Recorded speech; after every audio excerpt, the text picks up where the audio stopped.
प्रणाम, जय श्री राम मित्रों। हम हैं वैष्णवी, हम हैं पूजा, हम हैं कलौती, सृष्टि लोकगीत। हाँ भैया, यस बात बताओ करा कि हम हैं सृष्टि लोग। तो चला भैया, आज एक लाइए आप सबके खातिर का सोहर पर का उठान गीत। और देखा आज सास जेठान ननद से एक दुल्हनिया कहा थे का जब ओकरे लड़का हो जात तब सरसैया जिन तोरा नहीं तुम तो उठाई जाबू तो पाए तो तोरे हमका हाँ तो तोड़ तार के ननद हुआ भाग ले फरार हो जाबू। तो भैया हो चला कि रुतबा है। अब चला ननद खातिर गाना बा सोहर उठान गीता है, कैसे लागे कमेंट करे जाए। कहना है अब ही 12 दिन के हो,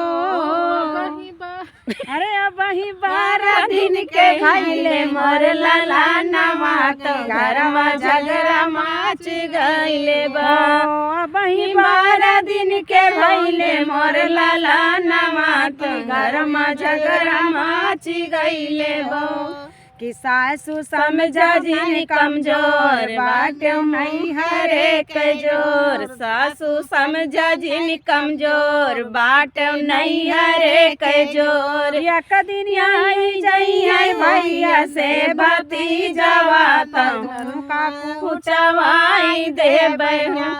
एक दिन आई जाई है भैया से बाती जवा तुमका कूटवाई देबै हो। अब ही 12 दिन के हो, अब ही 12 दिन के भइले मोर लाला नवा की घर में झगड़ा मच गइले हो। कि वही घरवा में हो, वही घरवा में सासु झगड़ाई तिनकी झगड़ा मचाई देली हो। वही घरवा में सासु झगड़ाई तिनकी झगड़ा मचाई देली हो।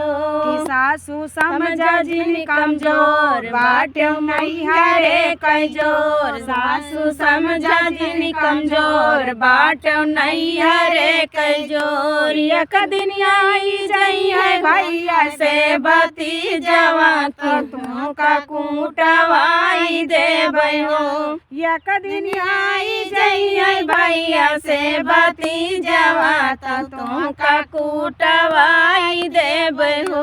या वही 12 दिन के हो, या वही 12 दिन के भइले मोर लाला नवा के घरवा झगड़ा मच गइले हो। वही घरवा में हो, वही घरवा में जेठानी झगड़ाई तिनकी झगड़ा मचाई देली हो।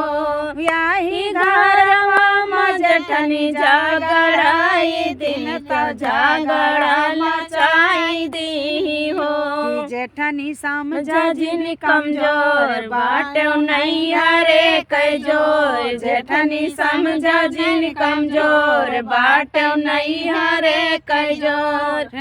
एक दिन आई जाई है भैया से भती जवा तुमका पीटवाई देबै हो। एक दिन आई जाई है भैया से भती जवा तुमका पीटवाई देबै हो।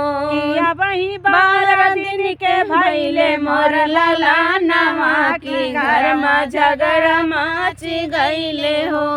वही घरवा में हो, वही घरवा में ननदी झगड़ाई तिनकी झगड़ा लगाई देली हो।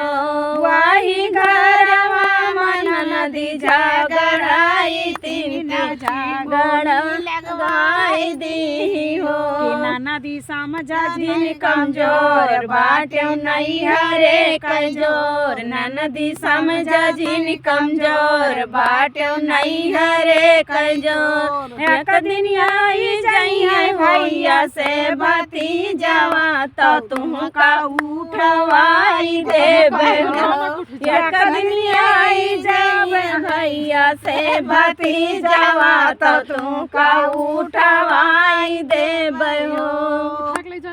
ले न जाए पहिए फिर जो दो जने हैं तो होना ले जाए पहिए।